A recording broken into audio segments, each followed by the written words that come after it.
Kevin Domes, the man of 100 hustles here on my road to the first million with an origin story. Normally, I wanted to save origin stories for maybe after I'm done writing them down and they're more organized and more detailed. But I shared this origin story with a young man last night when I was telling him about the men's group that I'm trying to be a part of. And it's not that's neither here nor there. I don't normally talk about that. Men's group is men's group, and that's not public information. But if you want to join the men's group, holler at me. It's basically just like self betterment type stuff. But he was asking me what motivated me to be part of something that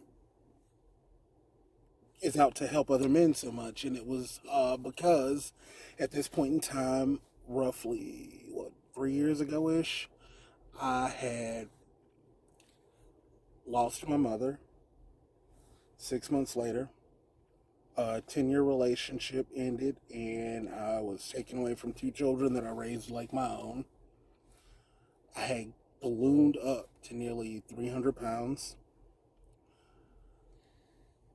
I was a type 2 diabetic with what was it, an A1C of like 12.7. So I was literally like just dying.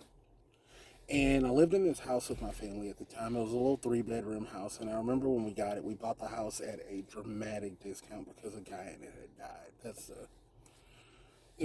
It made it so that I was able to provide a very nice lifestyle for my family. We lived good. We lived well. But that's neither here nor there either. But we just got the house at a discount. So for 7 years of the 10 years I was in this relationship, I raised a family, lived in the house, and it just served its purpose. And after everything in my life fell apart, um, I just remember just being at this dark place, and I'm just looking at this corner in my bedroom of the house, and I just wanted to crawl into this corner and die. Like literally, I just felt like there was nothing left. I had nothing left in me. I had no more purpose. I was just ready to quit, to give up. I didn't want to commit suicide, but I didn't want to live. And that was, whew, by far the darkest time of my life. And it just so happens YouTube was playing in the background, and I started hearing the David Goggins story when he was overweight and depressed and just wanted to do more and be more. And I went from wanting to lay in that corner and dying to 4:30 in the morning jogging in the park. Well, lo and behold, I ended up dropping like 80 pounds because every morning at 4:30 I was in the park and I would run and I would cry and I would get through the death of my mom. I would get through the loss of my relationship. Every morning, I remember it was days it was like 21 degrees outside, and I would be in Burroughs Park first thing in the morning. And because I didn't want people to see me crying, I would be there at 4:30 in the morning because that was before sunrise, and I could literally just run and cry and hurt. 80 pounds later, now I end up with a torn Achilles tendon. So it was like I was getting better, but life was just not done humbling me and just kicking my behind.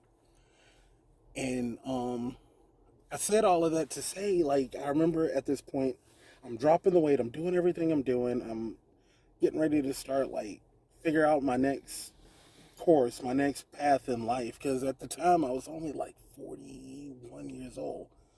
So I'm not that old, but I'm not that young either. And I'll never forget, like, here I am, I'm like, okay, I've survived all this stuff, and then I'm about to lose my house at this point. And I'll never forget, like, just finding this random piece of mail.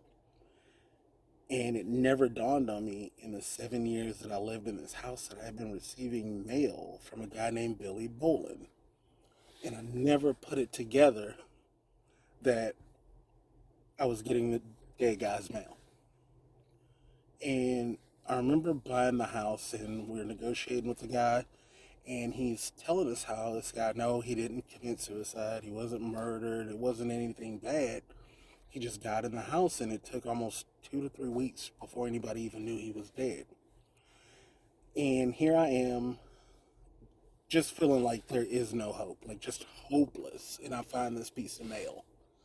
And I'm like, shit, I've lived in this house for 7 years. No one's ever knocked on a door. Nobody's ever written a postcard, a birthday card. It took 3 weeks for this man's body to be discovered after he died. He died alone in his early 50s, just alone. And I was feeling alone, and I'm like, ah, I didn't want to die in that house alone. I immediately started just making plans. I was fighting to try to keep the house and figure out how to pay the mortgage and all that stuff. And then I thought about it, like, I don't want somebody to discover my body in this house. And this house would have had like two men who died alone. And that's just all I was seeing for myself at the time, and so hopeless. But I got lucky. I met people like my boy Ben at a garage sale. My boy Zoe, I ran into him randomly doing Uber Eats. My boy Tim, my ride or die homie since we were like freaking 21, 22 years old. Chad, Brandon, you guys from the college years. Like literally my college friends from over 20 years ago. My roommates, my boys, my dogs. Like I had hit this low level, and if it weren't for me having men in my life, like-minded men who just wanted to do more and be more, I wouldn't have made it.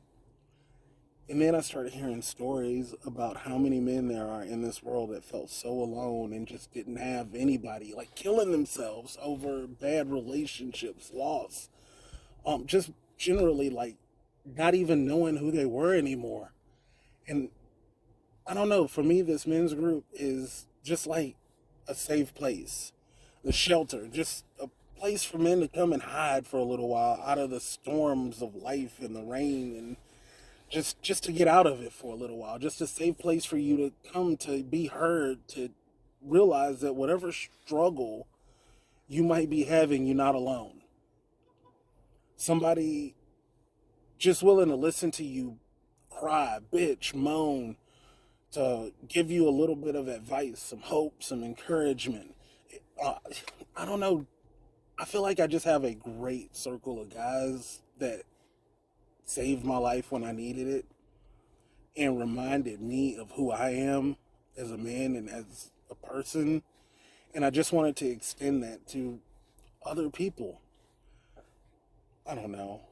I've accepted my crazy, and if any of that makes sense to any man out there, you're more than welcome to hit me up. Normally, I don't check the messages. I just assume everybody's a bot. But um, direct message me, and I'll send you a link for the men's group. I'm not. I don't care about all the BS. This is just for men who identify as men and just want to do better in life. Like we'll be talking business. We'll be talking um, mental health, physical health, how to be better men, how to be better fathers, better husbands, better business owners, better employees. Just becoming whole men is the goal of this group. And I don't know. Eventually, I would like to extend open invitations. For now, I'm trying to keep it small, just until we figure out what the purpose is. But